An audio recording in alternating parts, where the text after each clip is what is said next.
another story. T.I. on the records, one thing, all of a sudden his best friend is dead. Plies. I didn't know anything about Plies. I only heard the good records. I'm on the set with Plies to do this video, and when I heard Plies talk to me, it blew my mind, because when I got on the phone, I was trying to get where he was. Yo, what's up, nigga? What we doing with this video, cuz? And he was like, first of all, I want to make sure that we have the particulars. I'm not kidding. Right. And then we get on the video, we're shooting the video, and he came, you know, with the entertainment garb. I understand it. But you know what happened? 30 real niggas came on the set. Yeah. It was 30 T-shirts. White 30 slew-footed. And I look up, and since I've been in LA for 23 years, I said, okay, I know what I got to do. I got to go over there and meet it head on. I can't let it get out of control. And I'm not trying to be no hero, but I'm like, let me at least talk to whoever the fuck this is, because I heard him. And then, you know what? All of the security, nowhere to be found, including mine. Nowhere to be found. You know who was there? It was me, Breon, and my sister. All right, 30 niggas. I'm like, what the fuck? And the dude was like, yo, nigga, these niggas is faking our lives, Foxx. I said, who are you talking about? These niggas, punk-ass niggas run from Suge and I said, hey, we just shooting a video, because I didn't hear the music that Plies. I only heard the good records. Right. I said, no, dog, you got it wrong, man. We just doing a video, man. And then, after we calmed the situation, I shook 30 hands. I said, what's up, man? All right, man. Cool, good. All right, nigga. All right, cool, man. Nice t-shirt. All right, cool, man. Cool, man. All right, nigga. All right, you too. All right, man. How your mom? All right, cool, man. 30 hands. When I go in, Sophus Paul is with me. Hysterical. I was actually there, too. I was there, too. I'm being honest. Johnny Mac was there. Paul, he was nowhere. He was nowhere. We go in the back. He said, Foxx, I think you should stay back here. I said, nigga, I'm not finna stay back here in this dressing room. Foxx said, I know these niggas. I know these. I'm finna stay out. I'm not staying back here. So I get out there. We can't find Plies. And I understand why. Right. You know why? Because he was afraid for his life. Because you never know. He could have died. He ran to the bathroom. He ran to the bathroom, and and then when I talked to him, he said, I didn't want this for you. I said, it's not me. Yeah. I said, it's you. I said, we can still do the video. I said, I guarantee you, it's not them kind of dudes. I said, maybe 15 years ago, it would have been, I would tell you who to run from. Right. I said, but I don't think they would have came dudes, in there shooting it would have been just, it would have been, but you know what? My girl Tasha said, you never heard Plies music? I said, no, put it on. This nigga killed I've never really, like, I said, you got to be kidding me. He was talking about killing and goon this and kill that.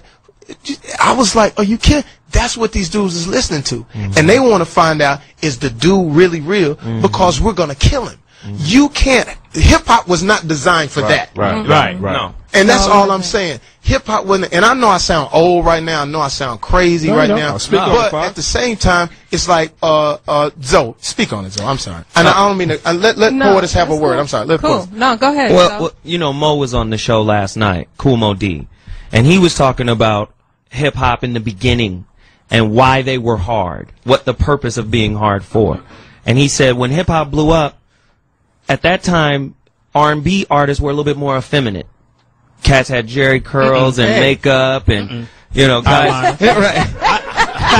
As Foxx Chad says to the tail. Shout out to B. Scott. He got a big old dick. And he married Tiny Lister. So he was saying that's why, you know, you heard them, you know, rah. You know, everything was hard. Run DMC was hard. Everything was hard.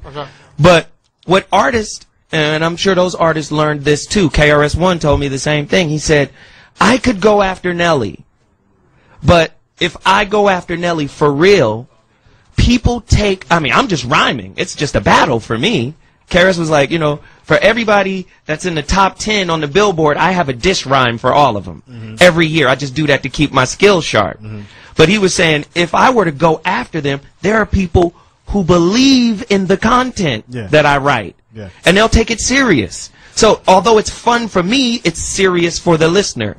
And what people fail to realize is, as an artist, whether you accept the responsibility or not, it's a twofold responsibility. One, be true to your art and convey the truth of your life through your music.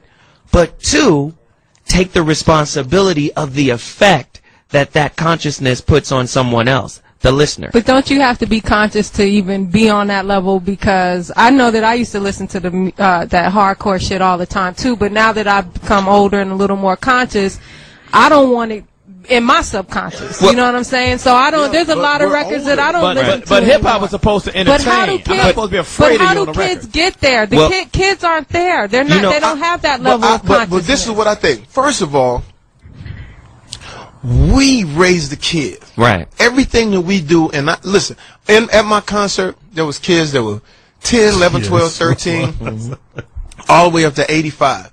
And there was certain, we didn't change our show, but there were certain things that we put in there for them so they could say, okay, we had this, we understood that. Right. But it's us. It's like what we allow. It's all on us. It doesn't have anything to do with the parents because the parents they don't have the control over what's coming on the radio. Right. They don't. They don't have any control of us sitting in a studio and saying, yeah, that's great. And the crazy part about it is, these guys are some of the most incredible lyricists I've ever heard.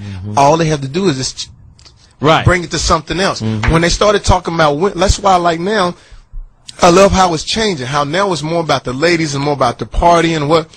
Even when Puff and them started, it was more about champagne and lifestyle. Right. It was no more killing and all that kind of stuff. And so hopefully we will evolve into something better. But I'm telling you, in the South, man, I tell my sister, I said, D, we gotta stop. I said, you gotta have something. And she said, I can't help it. I love it. It's the hood.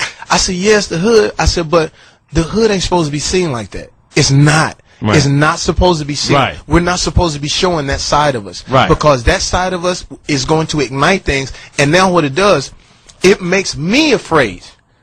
Like we went some places, like I believe it was Houston or some other cats, and when we went there, I was like, yo, I'm going to tell y'all right now. And I told Officer Paul, I said, nigga, this ain't L.A. Right. These niggas right here will absolutely shoot you with a single barrel shotgun. Right. It's that country, and they not playing that. So I would even tell Johnny Mac. Johnny Mac was in the South, popping off a little bit when we was in New Orleans. Popping off in New Orleans. I said, hey man, I said, let me explain something to you. They don't understand it. Right. L.A. is different. I said, but they really believe it. They really believe you from L.A. Hey, cuz they be doing whatever it is, right? And they really will step to you. So it's like me listening to NWA, I thought, still to this day, I think Ice Cube was one of the most incredible MCs ever. That's right. And that whole even in NWA days, he was really kicking some knowledge. He really despite what people. I understand because I know when he went solo is really when he really started kicking. Right, because he went to New York, he was hanging out with Public Enemy. Exactly. I think of that song. Yeah. Well, the first NWA. I say fuck you, bitch. They were running and jumping and screaming. And I didn't write the song. Story about a nigga like me. Never should have been let out to penitentiary. Gangster. Ice Cube would like to say that I'm a crazy motherfucker from around the way. Since I was a youth, I smoke weed out. Now I'm the motherfucker that you read about. Taking a life or two, that's what the hell I do. You don't like how I'm living? Well, fuck you. This is a gang, and I'm in it. My man Dre will fuck you up in a minute with a right, left, you're toothless. And then you say, God damn, they ruthless. Everywhere we go, they say damn. And WA's fucking up the program. Can I just tell you? Just say about drinking straight out the 8 bottle. Do I look like a motherfucking role model? To a kid looking up to me, life ain't nothing but bitches and money. Cause I'm the type of nigga that's built to last. Fuck with me, I'll put a foot in your ass. See, I don't give a fuck cause I keep bailing. Yo, what the fuck are they yelling? Gangster, gangster. You gotta understand. Listen, I knew every word. Can I say this? How can you tell me from Texas that that's not true? Well, exactly. You cannot tell me that. But there's no way. That was from that first album. There's a part where said they was yelling and jumping and screaming. Suddenly I see some niggas that I don't like. Walked over to him and said, what's up? First nigga that I saw, I hit him in the jaw. Ran, started stomping him, and so did E. By that time, got rushed by security. Out the door. But we don't quit. Ren said, let's start some shit. I got a shotgun. And here's the plot. Taking niggas out with the flurry of buckshots. Boom, boom, boom, boom. Yeah, I was gunning. And then you look, all you see is niggas running and falling and yelling and pushing and screaming and cussing. I step back and I kept busting. You cannot tell me that is not real. Okay, can I just say this? You cannot tell me that is uplifting our community. I'm not defending it, but can I say this?